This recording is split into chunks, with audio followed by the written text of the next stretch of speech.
Youth में इतना heart attack या सडन कार्डियक डेथ्स क्यों हो रहे हैं। बहुत सारे पेशेंट्स हैं। 2-3 दिन पहले ही हमारी ओपीडी इमरजेंसी में एक पेशेंट आए, hardly 30 year old, had a full blown heart attack. मुझे लगता है सर कि लाइफस्टाइल चेंजेस और स्ट्रेस एक मेजर फैक्टर है, और कुछ ये है कि सोशल मीडिया एंड ऑल से कनेक्टिविटी कम हो गई है, लोगों की आपस में बात कम होती है। Hi, welcome to another edition of this podcast, which is popularly known as Medanta Heartbeats. We have been doing this for now almost more than a year, and it is quite gratifying to see that people are joining us. They are very interactive. बहुत से questions आते हैं हमें, बहुत से बार वो contact करते हैं, उनकी queries होती हैं। तो इस बार बहुत से लोगों ने request किया अभी हम इस बारे में बात करें, जो सडन कार्डियक डेथ्स या हार्ट अटैक्स यंग जनरेशन में, यूथ में देखने को मिल रहा है, उसके बारे में चर्चा करने के लिए आज हम इकट्ठा हुए हैं। So this podcast will be revolving around this topic of sudden cardiac death और heart attacks in very young patients. For this we today have doctor Gaurav Saini with us. Doctor Gaurav Saini चिकित्सक हैं, फिजिशियन हैं, रोहतक में सिविल हॉस्पिटल में। He has experienced more than 15 years. He is absolutely connected to masses and treating lots of patients in Rohtak. Welcome, Dr. Gaurav. Thank you sir. So, जैसा मैंने बोला, आज के पॉडकास्ट में हमें जो अपने ऑडियंस से रिक्वेस्ट मिला वो इस बारे में था, अभी हम चर्चा करें इस बारे में, इसके अनफोल्ड करें चीज़ों को भी। यूथ में इतना हार्ट अटैक या सडन कार्डियक डेथ्स क्यों हो रहे हैं। बहुत सारे पेशेंट्स हैं। 2-3 दिन पहले ही हमारी ओपीडी इमरजेंसी में एक पेशेंट आए, hardly 30 year old, had a full blown heart attack, and although we could save him, but there are many patients which are dying suddenly and they are not able to reach to a hospital. So this is looking very horrible. This is looking very weird. So क्या कारण है, आप इसके बारे में कुछ highlight करना चाहेंगे? मुझे लगता है सर कि लाइफस्टाइल चेंजेस और स्ट्रेस एक मेजर फैक्टर है, और कुछ ये है कि सोशल मीडिया एंड ऑल से कनेक्टिविटी कम हो गई है, लोगों की आपस में बात कम होती है, और स्ट्रेस तो है ही है बेसिकली। ओके, सो यस, एक स्ट्रेस बड़ा फैक्टर है। ये एक याद रखने वाली चीज़ है। अभी हम स्ट्रेस को जितना कम से कम रख पाएँ अपनी लाइफ में, कम करें, और उसके सॉल्यूशंस हैं, योगा करें, वॉक करें, अपनी प्रॉब्लम्स को बात करें, अपने तक सीमित ना रखें। One should be communicative in talking these problems to the family और फ्रेंड्स से दूर ना हो। सोशल मीडिया सिर्फ व्हाट्सएप पे नहीं है। आई थिंक फिज़िकली अपने दोस्तों से मिलें, बात करें, तो इससे स्ट्रेस में रिडक्शन होती है, उसकी कमी होती है। बट बियॉन्ड स्ट्रेस मुझे लगता है जो लाइफस्टाइल है, डाइट सर एक मेजर फैक्टर है, क्योंकि प्रोसेस्ड फूड बहुत बढ़ चुका है। फ्राइड फूड्स हो गए, जैसे फास्ट फूड हो गए। दो कारण हो गए। एक कारण हो गया लाइफस्टाइल, और ऊपर से कंपाउंडेड बाय स्ट्रेस। लाइफस्टाइल में आया, आपने बोला diet sir, sleep patterns, most social media, lifestyle में इट इंक्लूड्स एवरीथिंग। बिल्कुल। And physical inactivity. Absolutely. So I think जैसा डॉक्टर गौरव ने बोला, physical inactivity, sedentary lifestyle, diet, faulty diet, unhealthy diet, and then lack of sleep, stress। तो ये 3-4 कारण एक ऐसा जब जोड़ बनता है, तो वो इंसान जिसमें ये सारे मल्टीप्लाई होते हैं फैक्टर्स, उसमें हार्ट अटैक होने की संभावना और सडन डेथ होने की संभावना बहुत बढ़ जाती है। सो डाइट में थोड़ा एक्सप्लोर करेंगे डॉक्टर गौरव। क्या हम अपने दर्शकों को ये बताएं कि कौन सा डाइट है पहले जिसका सेवन से बचें? एक तो सर प्रोसेस्ड फूड हो गया, seed oils, smoking is also major factor. Very injurious, smoking is very injurious. जो डाइट में डॉक्टर गौरव जैसे बता रहे हैं, शेयर कर रहे हैं, processed food had lots of fats and artificial stuff which are not good for our health. Then the creamy stuff, creamy stuff जिसमें आइसक्रीम्स और पेस्ट्रीज और बेकरीज आती हैं, उनसे भी बचना है। Then deep fried food, I think that is one thing which we should play a lot of emphasis. Deep fried food to be restricted in everybody's diet. जो बाहर से तला हुआ खाना हम समोसा, कचौरी और पकौड़े खाते हैं वेंडर्स से लेके, I think that is also something which is very high in trans fatty acids, and these trans fatty acids ये बहुत तेज़ गति से अपनी धमनियों में, हार्ट की धमनियों के अंदर जमता है और रुकावट पैदा करता है, और वही कारण बनता है आपके हार्ट अटैक का या सडन कार्डियक डेथ का। So deep fried food, creamy stuff, and then sweet things, मिठाइयाँ, ये भी जो शुगर में बहुत हाई हैं।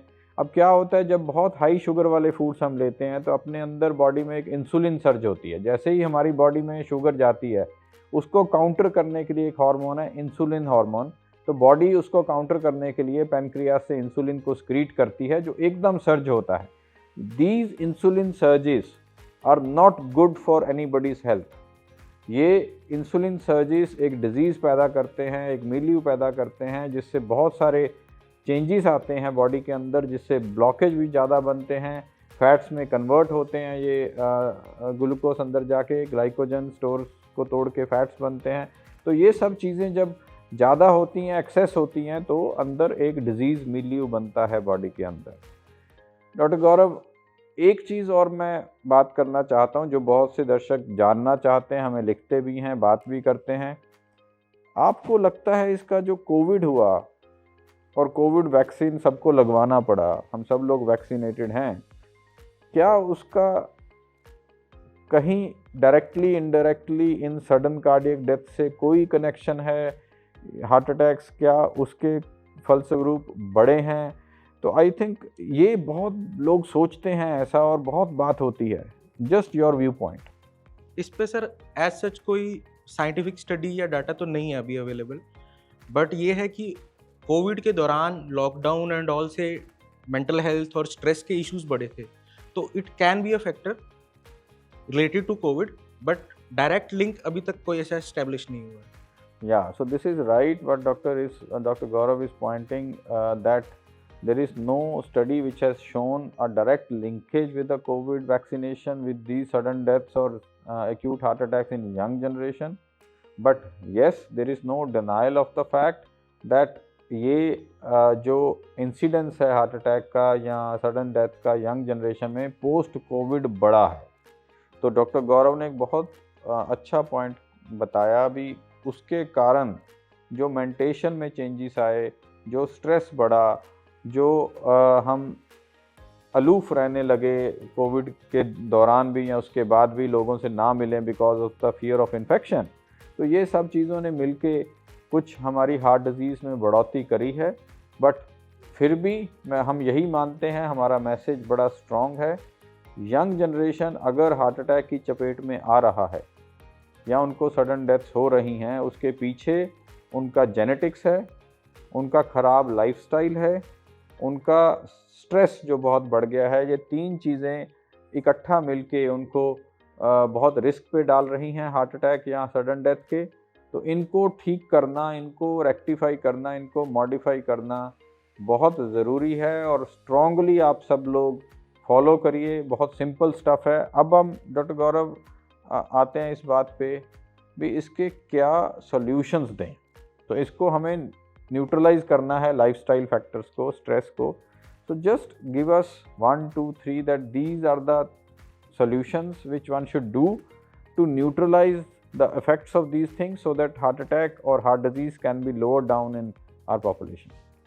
सर जैसे कि हमने 3 मेजर फैक्टर्स किए हैं, तो एक तो फिजिकल इनएक्टिविटी है, तो कैसे भी करके हमें उसके लिए तो टाइम निकालना ही पड़ेगा।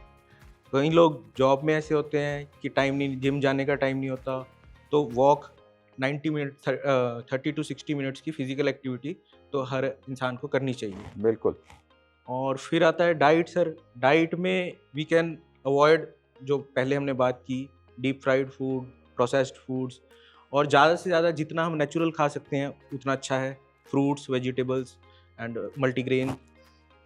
फिर सर थर्ड पे जब हम स्ट्रेस पे आते हैं, तो स्ट्रेस तो अब अनअवॉइडेबल चीज़ है, बट उसको कम करने के तरीके यही हैं अपने पास कि फिजिकल एक्टिविटी भी हेल्प करती है उसमें, योगा, प्राणायाम, मेडिटेशन, और बाकी फैमिली एंड फ्रेंड्स से बहुत हेल्प मिलती है अगर आप उनसे अच्छा रिलेशनशिप मेंटेन करते हो।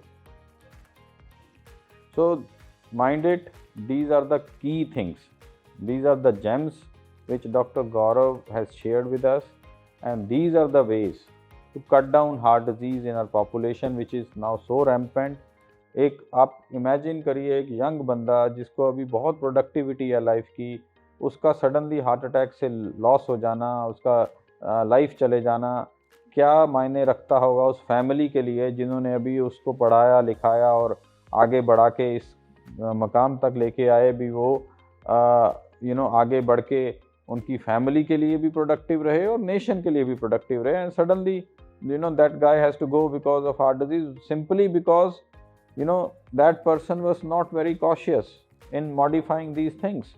So as I will reinforce these things as Dr. Gaurav has pointed, lifestyle अच्छा करें, डेली व्यायाम करें, ब्रिस्क वॉक करें, जॉगिंग करें या स्विमिंग करें, कुछ भी कार्डियो एक्टिविटी होना ज़रूरी है for 30-40 minutes per day, better all 7 days in a week, but if not at least 5 days in a week. Second, diet को बिल्कुल हेल्दी करें, अनहेल्दी पोर्शंस हटा दें, deep fried stuff, creamy stuff, high salt intake, मिठाइयाँ, ये सब बंद करें. Third, manage your stress well. Stress will be there in this fast-paced life, but manage it. So how to do that? Again, Dr. Gaurav has clearly pointed, family और friends के करीब रहें, उनसे बात करें, फिजिकली मिलें लोगों से, और योगा, रनिंग, जॉगिंग, मेडिटेशन, इनका एक बहुत बड़ा रोल है स्ट्रेस कम करने में. So if you just modify your life in these steps, I think you cut down a risk of heart disease by 40 to 50%. So this is very important. Covid का बात doctor गौरव से discussion में ये निकला कि जो एक डायरेक्टली इनडायरेक्टली हम लोग बोलते हैं भी एक लिंक हो सकता है, बट कोविड वैक्सीन का कोई लिंक अभी तक डायरेक्टली प्रूव नहीं हुआ है किसी भी स्टडी में सडन डेथ के साथ. बट इंसिडेंस पोस्ट कोविड शायद कुछ हद तक बढ़ा है, बट हमें इंट्रोस्पेक्ट करने की अपने अंदर ही ज़रूरत है कि ये इन्हीं वजह से बढ़ा है और उसको ठीक करने का यही बेस्ट टाइम है. So doctor Gaurav, finally I think we are coming towards the end of our podcast. आप जब सिविल हॉस्पिटल में हैं, हम लोग एक रेफरल सेंटर में हैं, टर्शरी, हमारे पास heart disease, advanced heart disease cases बहुत आते हैं जिसमें हम बहुत नए नए प्रोसीजर्स करके उनको ठीक करने की पूरी कोशिश करते हैं.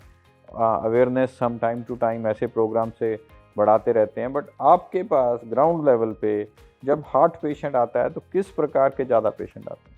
सर, सब एज ग्रुप्स के आते हैं, अब यंग भी आने लग गए हैं.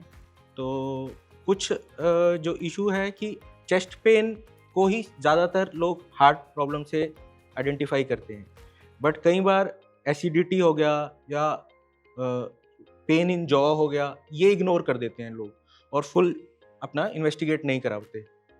तो ये भी मुझे लगता है कि फिर वो एडवांस स्टेज पे पहुंच जाते हैं और तब तक थोड़ी देर हो चुकी होती है. बिल्कुल सही है. सो ये एक फैक्ट है, सभी ऑडियंस, सभी दर्शकों को जानना ज़रूरी है. बहुत से टाइम जो सिम्टम्स ऑफ हार्ट डिजीज़ हैं वो ज़रूरी नहीं है टिपिकल हो, चेस्ट पेन हो. बहुत से time it presents as a atypical thing, जैसे एसिडिटी होना, कुछ घबराहट होना, और सिंपली कुछ पसीना आना या लेफ़्ट आर्म में कुछ हैवीनेस लगना. ये सब हार्ट डिजीज़, अनस्टेबल एंजाइना या हार्ट अटैक के सिम्टम्स हो सकते हैं. So do not ignore these symptoms and at least get a ECG done from a near by doctor. बहुत से लोग ECG तक नहीं कराते और पता चलता है दैट 6 महीना साल पहले उनको हार्ट अटैक आ चुका है, और हार्ट जो 60% काम करता है उस हार्ट अटैक के कारण वो 30% ऑलरेडी हो चुका है. had they been cautious at that point of time, उसी समय पकड़ में आता, ट्रीटमेंट होता, तो शायद ये जो डैमेज हुआ हार्ट का वो बच पाता. सो बहुत इम्पॉर्टेंट है, हार्ट अटैक या हार्ट के सिम्टम्स जो एटिपिकल हो सकते हैं उनको इग्नोर ना करें, अपना अच्छे से इन्वेस्टिगेशन टाइम टू टाइम कराएं. हम लोग ये मानते हैं जिस किसी फैमिली में हार्ट डिजीज़ है, हार्ट अटैक हो चुके हैं, रिस्क फैक्टर्स हैं, डायबिटीज़ है या ब्लड प्रेशर है, उनको टाइम टू टाइम अपना चेकअप कराते रहना चाहिए. So after the age of 40, I would say every 2 years, every 3 years they should have a proper checkup which includes all the stress echo, TMT और echo combine करके, और cholesterol, sugars, kidney functions हर 2-3 साल में एक बार check जरूर कराएं। उसी तरीके से हम लोग हार्ट डिजीज़ को पहले पकड़ सकते हैं, और अगर हम हार्ट डिजीज़ को जल्दी कैच करेंगे तो उसका अच्छे से ट्रीटमेंट हो पाएगा और एक अच्छा हार्ट हेल्दी लाइफ वो पेशेंट लीड कर सकता है। So I think we touched upon many good points doctor Gaurav, और आपके जहन में कुछ आ रहा हो तो बात कर सकते हैं, दर्शकों को बता सकते हैं। एक बार सर मैंने आपको कहते सुना था टाइम इज़ मसल, थोड़ा सा उसके ऊपर बता सकें तो? बिल्कुल। सो टाइम इज़ मसल एक बहुत एम्फेटिक स्टेटमेंट है हार्ट पेशेंट्स के लिए। उसका मायने ये है, किसी को अब हार्ट अटैक आया और उसने इग्नोर कर दिया, वो टाइमली हॉस्पिटल नहीं पहुंचा, पहले 6 घंटे हार्ट अटैक के बाद अगर वो पेशेंट प्रेजेंट करता है अच्छी जगह पे जहाँ कैथ लैब है, जहाँ हार्ट अटैक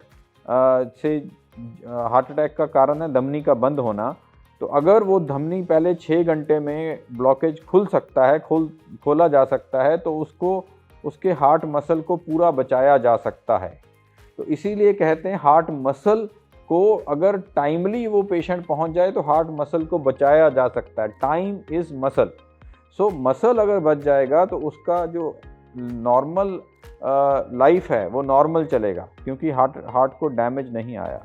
अगर वो डैमेज आ गया तो उसको आगे जाके बहुत सारी प्रॉब्लम्स आएंगी, सांस फूलना, टायर्डनेस होना, काम ना कर पाना, लेटने से सांस फूलना, उठ के बैठना, ये सब हार्ट फेलियर के सिम्टम्स हैं जो तब आते हैं जब हार्ट डैमेज हो जाता है।